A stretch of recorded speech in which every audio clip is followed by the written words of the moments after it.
We know that culture has a tremendous impact on how we buy. We see McDonald's and Coca-Cola and all these companies using culture to drive us.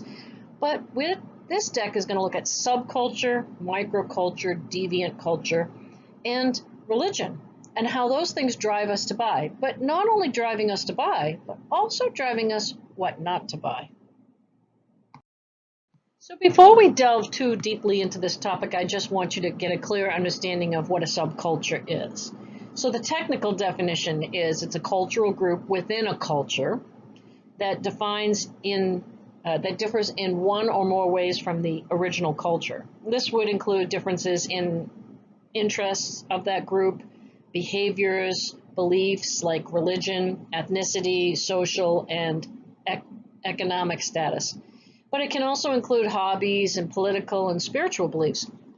So, for example, you might have a splinter cell that breaks off from a particular culture or religion, or you may have where another group is part of it. So, for example, Asian African Americans, right, where there's this different mix, and it causes a difference in perhaps your interests or behaviors or beliefs. And I was part of a subculture. I was actually part of a microculture, but hippies were considered to be a subculture.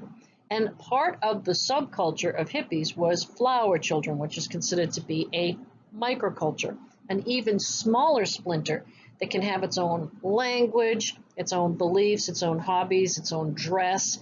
And so that gives you at least a little bit of a feel of the difference between a culture, a subculture, and a microculture.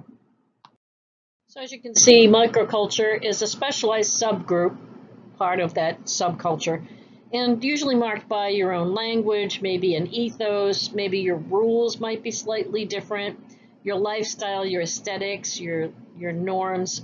And I gave you the example of, you have hippies and you have flower children and you have punk music and you have ska punk music, right? These are considered to be microcultures off of the subculture.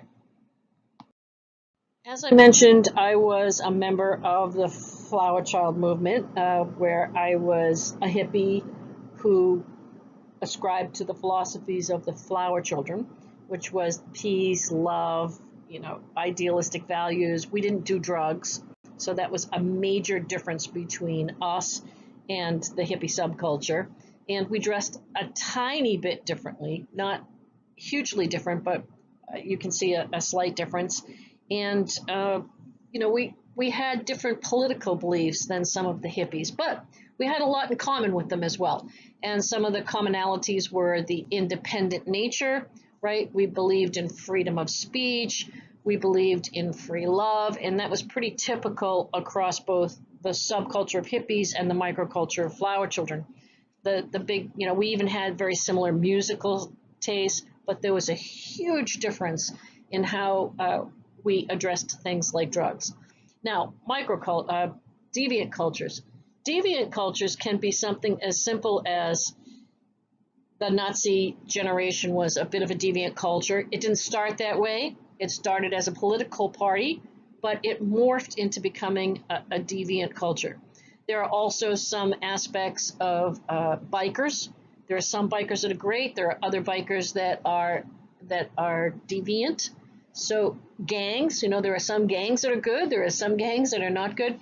So just because something starts off as a subculture doesn't mean it stays that way. It can move to become a microculture. It can also move to become a deviant culture. And so that gives you a feel of the three aspects. So here's a list of different types of groups. It'd be interesting to see how well you do trying to identify whether they're a microculture, a culture, a subculture, or a deviant culture. And they do obviously fit into some of that. So let's see if you can go through and figure it out. What happens to a culture when it enters into another culture? What happens if you are from Germany and you move to the United States? How do you acclimate? How do you become part of that culture? Well, there's two parts of the process. The first is called acculturation. Acculturation is the process of movement and adaptation to a country's culture from another. But it's a process versus assimilation. So in acculturation, though you make the movement, you keep aspects of your own culture alive. So you don't completely become that culture. Instead, what happens is you keep some parts of your culture and you adapt some parts of the new culture.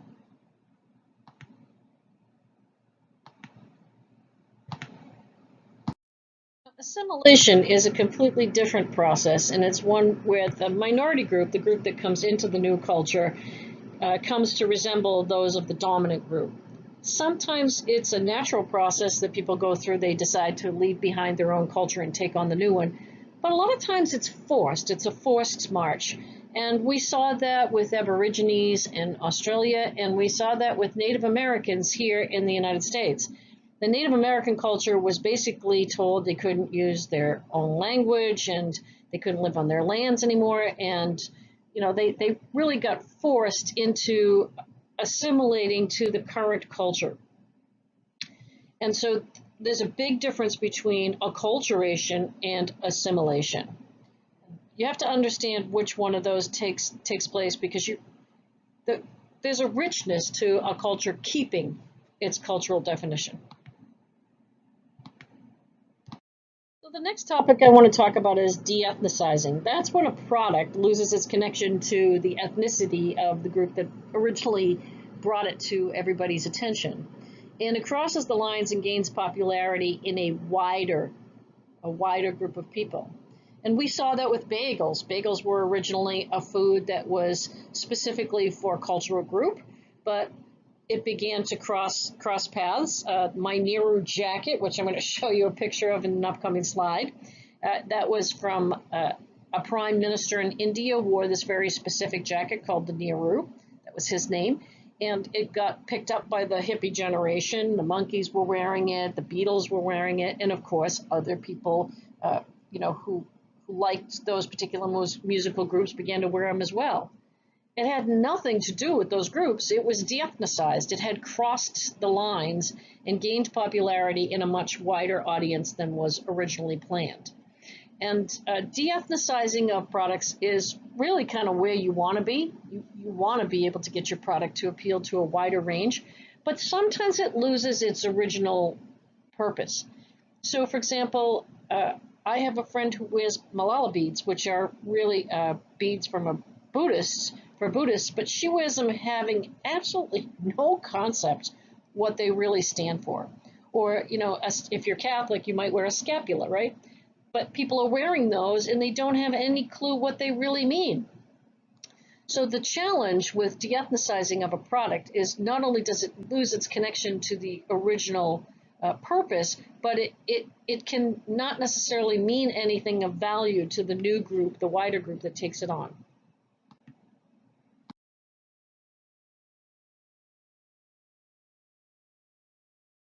Sometimes people will mistake de-ethnicizing with genericizing. They're not the same. Genericizing is when a product becomes so popular, so large in their field, that people start using the name or the word to mean the wider category.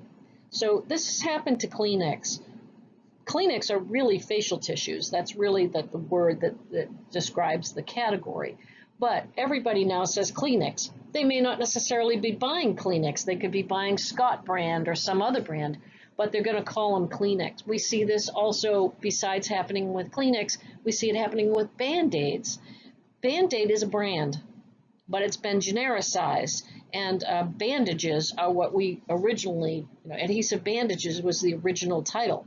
So genericizing and de-ethnicizing are not the same things, because these products, unlike the de-ethnicized, had a connection to a culture, at least initially.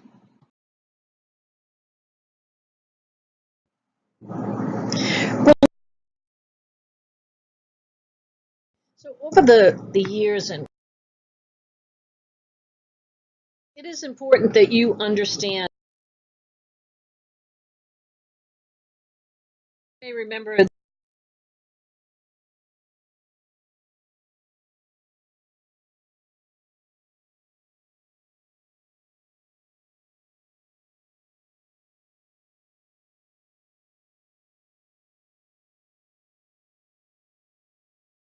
You may remember that